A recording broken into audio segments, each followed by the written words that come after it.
Hello, everyone. Welcome to today's episode. This is one of my favorite episodes to record all year. And today's episode is all about the best books that I read in 2021. I've mentioned it before, but my part of my personal growth plan to ensure that I'm staying on track and consistent with my growth is that I commit to reading 50 nonfiction books every year. And I've done that for the past several years. And I find that just having that number, of course, we always want to be focused on being growth conscious and not just goal conscious. But I find that having a set number of books that I want to commit to reading every single year helps me just be intentional about staying on task with what am I reading? What have I read so far this year? What am I learning? How am I growing? And that's really the only qualifiers. It just has to be nonfiction. I read quite a lot of fiction books as well, but I commit to at least 50 nonfiction books every year.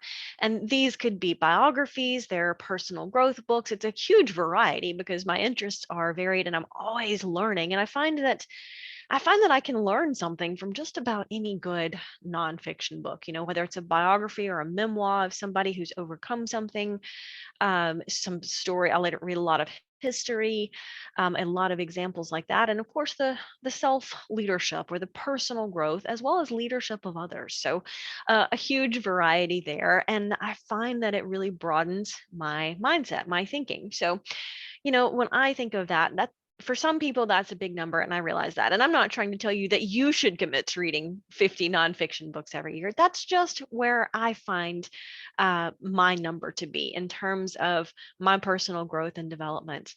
Now, the thing about that is I absolutely love to read. Not and there again, I said earlier, not only do I read these nonfiction books, but I also just have a random number of fiction books that I read throughout the year as well. And obviously, those are a little more lighter reading, maybe recreational reading versus learning from them. But I find that I really enjoy the nonfiction books, perhaps more even these days. So, some of the best books that I read in 2021, I always have to throw out this disclaimer: best is very subjective, right? Particularly when it comes to the best books that I read this year.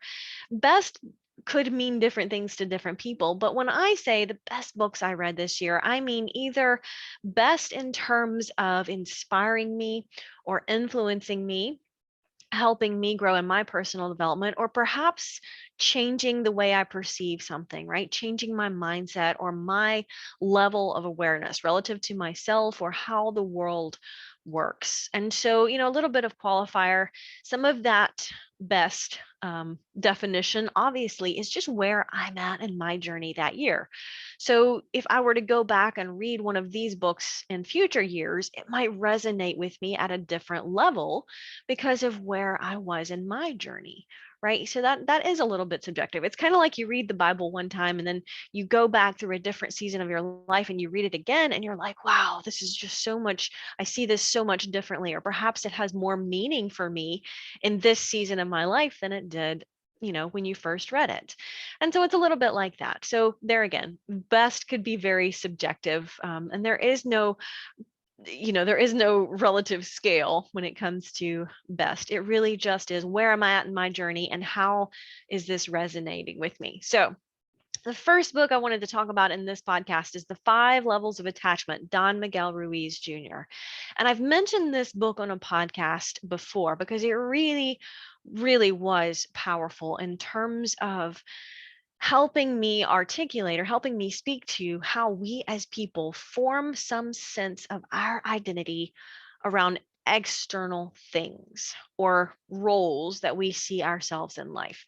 So he uses the example of a sports analogy, which I think is really powerful. A lot of people can relate to that in terms of a healthy level of attachment to being a sports fan of a particular team is level 1 or 2. You might could go to a game and you're really not attached to your sense of identity as a fan. Like maybe you don't even know the two teams playing, but you're cheering for one or the other based on some arbitrary number. Maybe you know somebody who knows somebody who's a fan, or maybe one team's wearing red jerseys, and so you say, "Oh, I'll pull for the red team," right? But win or lose, the outcome doesn't affect you emotionally because you don't have any high level of attachment to yourself, your sense of identity as a fan of one particular sports team.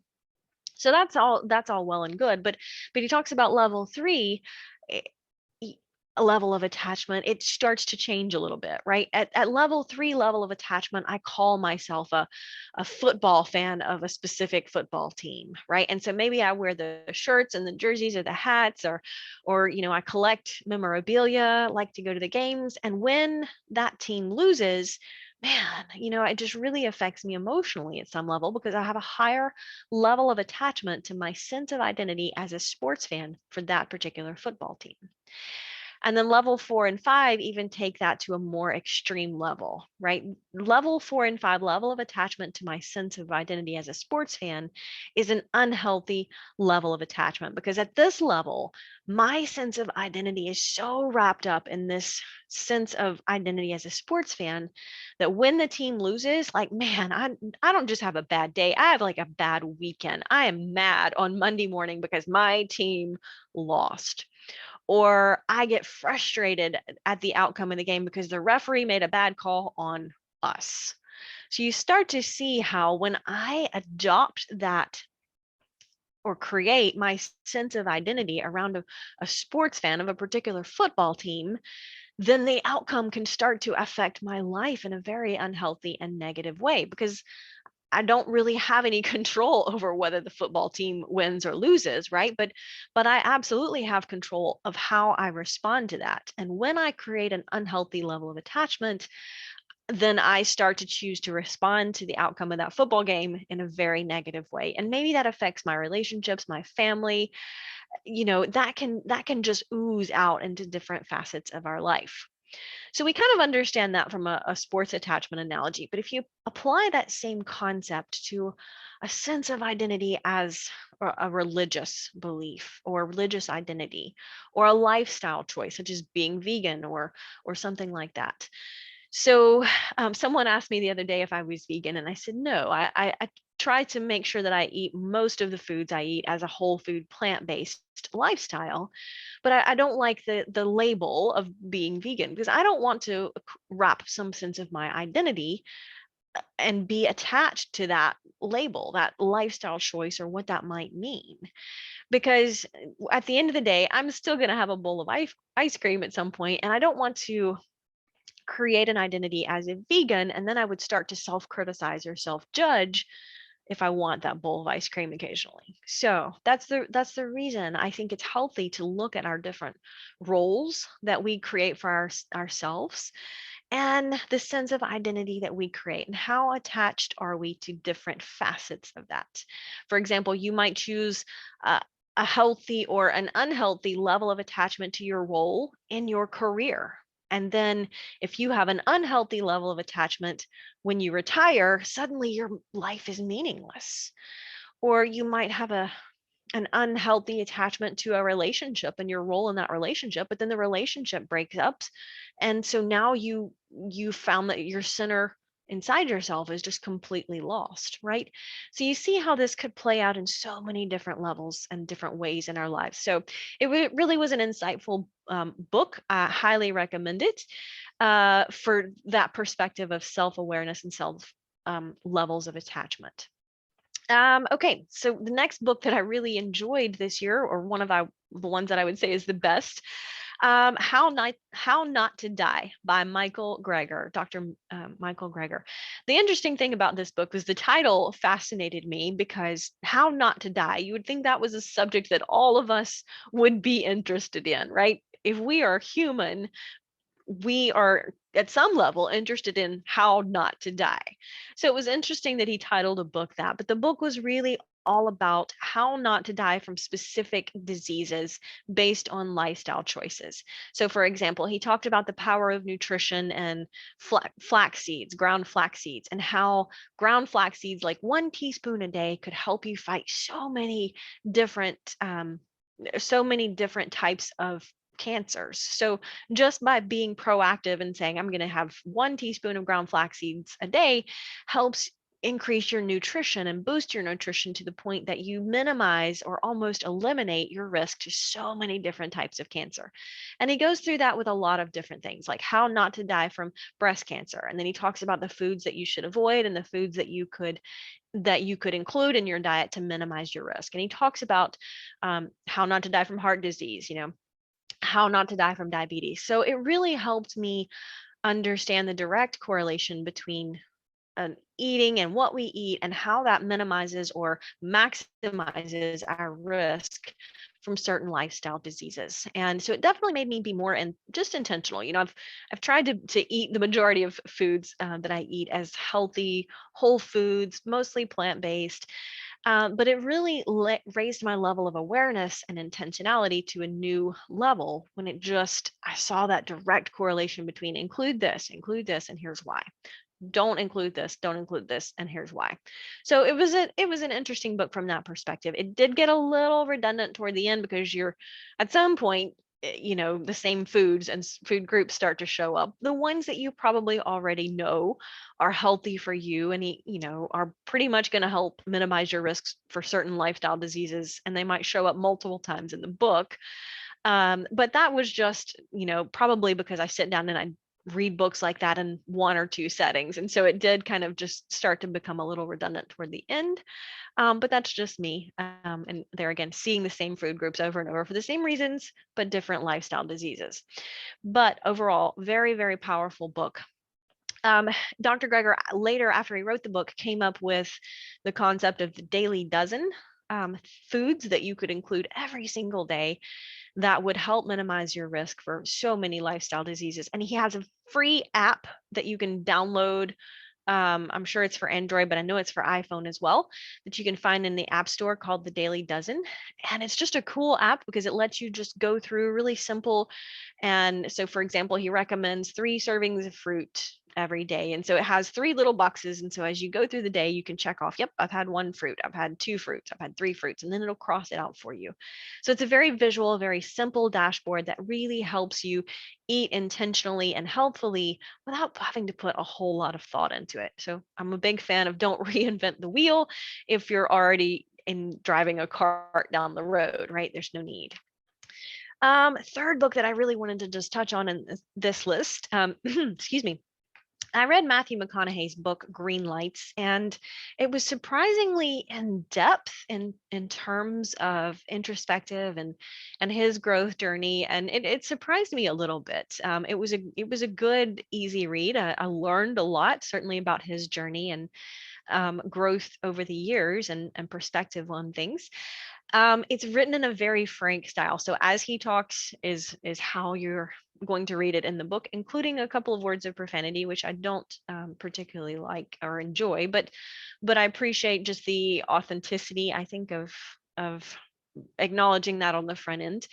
But it was a neat book, and I learned a lot. And there again, it surprised me the depth of insight and awareness. There was a lot of good growth perspectives, and his whole thing about red lights in your life and green lights, and really good, insightful memoir that talked about how we as individuals can be focused on growth and how we should notice when things in our life aren't going well and pay attention to when they are going well, things like that.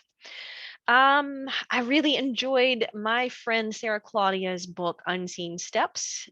She has just recently released this book. And if you've heard me talk about Sarah Claudia, she's been a guest on the Fearfully and Wonderfully Me podcast.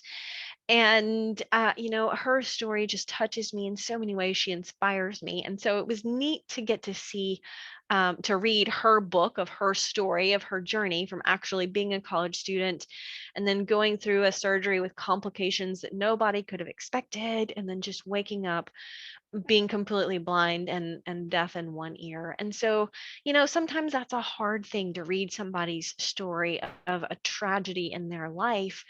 But the inspiring thing is learning how they've turned it into a triumph, right? And I think that's the lesson. That's why I love reading biographies or autobiographies and memoirs, because absolutely the hardship and the adversity is it's tough to read sometimes, but isn't that a wonderful thing when we can turn that into something good? And Sarah Claudia is definitely using her story um, in the lives of other people. So really good. If you haven't, for some reason, haven't listened to that podcast episode recently where she was a guest um, on this podcast, you can go back and catch that episode.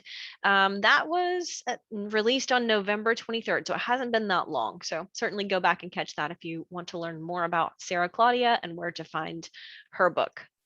I just recently finished, and this was one I just read in the last week or so, Rudolph, and I hope I'm saying the last name right, Verba, VRBA. And the name of the book is How I Escaped from Auschwitz. And it was one of the more impactful books that I've read about Auschwitz and the just the trials of going through that and living through that experience as a survivor, clearly. And it was more detailed than some of the ones that I've read, and more comprehensive than a lot of the books I've read. And I think a lot of that was his particular attention to detail, because he shares the story in the book, of course, of how he ended up being imprisoned in the concentration camp. But almost from the very beginning, he was thinking about, how can I escape? But not with the intention of, how do I escape just because I don't want to be here, but with the intention of, I want to escape so that I can go tell the world how terrible this place is, how awful, what's really going on here. And so, because he had that mindset, he paid so much more attention to details and things like that, because from the very beginning, he had the mindset of, I need to tell the world about these horrible tragedies and help stop other people from being imprisoned here, because the world doesn't know what's going on. And, he at the time was thinking a lot of these people, particularly the Jews, told they were being relocated. And so they were willingly, getting on a train with a bag, and they had no idea they were actually headed to a concentration camp. So there again, it's one of those books that it's tough to read in places because it is a little bit emotional. But I think it's important to learn, as we talk about learning the lessons of history. And for me, that was one of the better books that really talked about the depths of suffering of what went on in the concentration camps. So um, one of those books that really makes you think and raises that level of awareness. Okay. And then last but not least, I read a really good book on leadership and culture of leadership in an organization called The Carrot Principle. Adrian Gostick and Chester Elton wrote this book, and I've been a fan of theirs for many, many, many years. I don't even know. I think it was probably early 2008 or later in the year 2008. Someone gave me a copy of their book, A Carrot a Day. And it was like 365 ways to reward or recognize team members. And it just had some really good ideas or thoughts on how you could recognize team members and show appreciation as their leader. And so I've been a fan of theirs, the authors, for ever since I read that book, just because it was very practical, good book. So when I stumbled on their book, The Carrot Principle, I was so excited to read it, and it really was good. I had some good insights on why we as leaders, or even as people, need to make sure that we're showing appreciation, expressing that, recognizing if we're in a formal leadership role, we need to be expressing appreciation and recognizing team members for the little things and the big things, and how that translated into a culture that made people want to work there. And Mac and I talk about a lot of times when we're talking about leadership is organizations should have the mindset that they want to be an employer of choice, right? They want to be attracting top talent, the best and the brightest, to come work in their organization, because it's a whole lot easier to be the type of organization that it's attracting great people, instead of an organization that at best is not attracting great people and you have to go look for them, but perhaps at worst you're driving away people with great values that are top talent driven, great leaders who want to work in the organization, they're looking for a great organization, right? And so high impact people are looking for a high impact team to be members of. And so there again, I really got a lot of great nuggets and great quotes from the Carrot Principle, talking about culture and leadership. If you are a leader, formal level leader in an organization, I highly recommend that. It definitely makes you think when you see that there's actually really valid research behind what we already know is true, is that, being a great leader and taking that responsibility on, it's difficult to measure ROI necessarily, or the bottom line, until you start to see some of the research that shows how you as a leader are affecting the organizational culture, your team's behaviors, your team's productivity, your team's morale, your teamwork within the organization, and it starts to quantify how important great leadership is in an organization. So there you have it.